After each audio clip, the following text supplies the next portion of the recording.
Make it on screen. Thank you, Rosie. So our guest today really does need no introduction. Mr Brexit himself, Nigel Farage, former UKIP leader, front man of the campaign to leave the EU, MEP, radio presenter. Thanks for being with us. Good Very morning. big day. Huge day. It's certainly the biggest vote for 50 years, maybe the biggest vote since 1940, since the famous Norway debate. And constitutionally, given this battle that's going on with the Speaker and whether he allows amendments or not, arguably, it's the biggest constitutional crisis since the 1640s. So it's huge stuff. Yeah, and you say that with a smile as if it's all fun and games. No, it's but it's awful. actually, it is terrible. It's awful. It's carnage. And you have to take responsibility for it, don't you? I don't have to take responsibility for our political class ignoring the will of the people of this country. Let's be clear. We didn't just vote for this to leave the European Union in a referendum.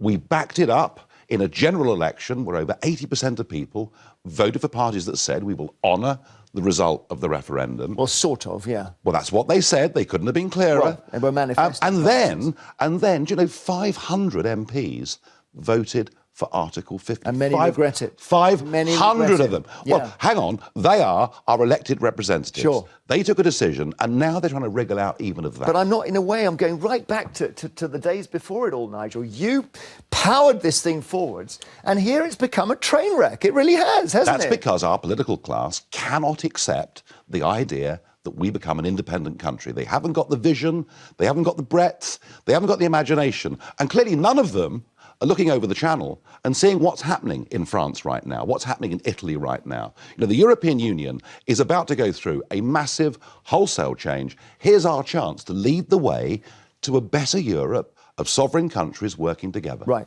We know two things about the House of Commons. The first thing we know, or think we know, is that they don't like Theresa May's deal. So that's basically going to be gone today. Yeah. The second thing we know is that they won't vote for a no-deal Brexit. Now... Well, they already have. Well, they voted for Brexit on March the 29th. No. If you read Article 50, it says that you trigger Article 50. Yeah. There's a 2-year process. Either you have a withdrawal agreement or you just leave. That is what 500 MPs voted for. That is what they should honour, but I agree with you, they won't. OK, but the problem here, surely, is that when you sold Brexit to us as a nation, you didn't tell us what kind of Brexit. And there are many different kinds, because there's a no deal, there's a Brexit with a deal. No. Very simple. We want to govern our own country. We want to make our own laws, control our own borders. It's not simple, Nigel. That's the whole point. It's very simple. It's about tariffs and it's about relationships and everything. We didn't vote for a series of deals. We voted to leave. And Article 50 actually helped us in that because it gave us 2 ways of leaving. One was a withdrawal agreement, the other was on WTO terms. And that is what 500 MPs voted for. And what you are seeing in Parliament is a complete betrayal of the greatest democratic exercise in the history of our nation. OK, well, it's just this is all featuring on Channel 4 at the moment in a drama called Brexit, an Uncivil War, one-off drama. Benedict Cumberbatch, and he's not playing you, he's playing Dominic Cummings, and you're played by Paul Ryan. So let's just see how Nigel figures in this drama. Stay. Lead. Said I'd resign. People come back from the dead all the time. Look at Jesus.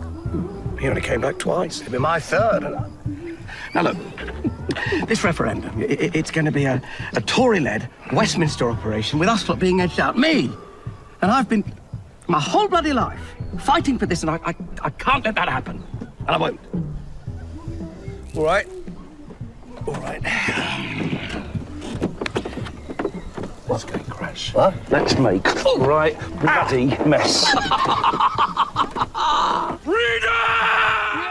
Did that happen? Did Aaron Banks jump on the car? What a load of old cobblers. Shout freedom. I have never drunk vodka in my life. I'm very upset.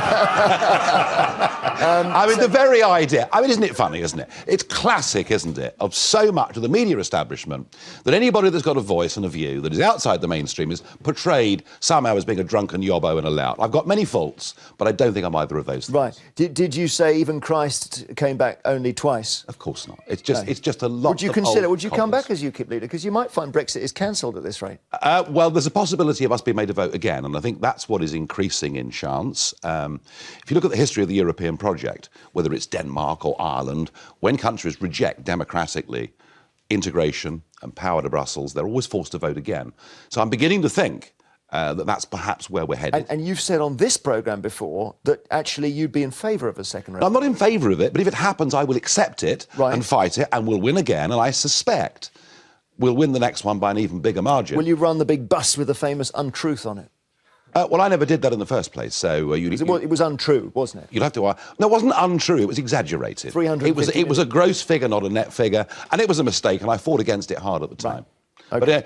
But would the bus come out again? Or the people are wise to that. Actually, if you go around, if you go to Westminster today, you'll see a Leave Means Leave bus going around Westminster as we speak. But, you know, I will. If there is another referendum, I will throw myself fully into it. OK, we'll open this up in a moment, but just one more thing on the whole temperature of the debate. It's been very alarming for people to see some of the names that people are called. You are as well, I know. Anna Soubry, we could see some pictures of her. She was outside Westminster giving an interview here. Let's have a listen. Well, apologies too if you're offended by what you're listening to. I just think this is astonishing. This is what has happened to our country. OK, so I'm sorry. They shouted nasty things at her. My children were attacked. Our car was written off. I was hit over the head with placards. I had to live with 24/7 security. Not a single prosecution was made of anyone that attacked my children or my family. The blessed Anna gets called a Nazi and a bloke gets arrested. I mean, once again, you know, we're not dealing with things in this country on an even-handed basis. Now, there is a risk. There is a risk of some level of civil disorder, but we have to be seen to have the police and everybody behaving even-handedly. But is there not? Is this a toxic situation? Well, I think politicians need to be prepared to take abuse, not physical intimidation, but abuse. And being called names, I think, is part of being an elected politician, and it always has been, and we shouldn't let it worry us. OK, so, we're seeing the Anna Soubry pictures here. We'll talk a bit more, a lot more about this with Nigel after the break. We're asking, should Brexit be scrapped now? Theresa May has already warned it's her deal or no Brexit. But if it's not the deal the public wanted, should we just call the whole thing off? Or maybe, as Nigel suggests, could happen, a second referendum? 0207 862 2222 is the number you need. Do call. We'll hear from the panel first.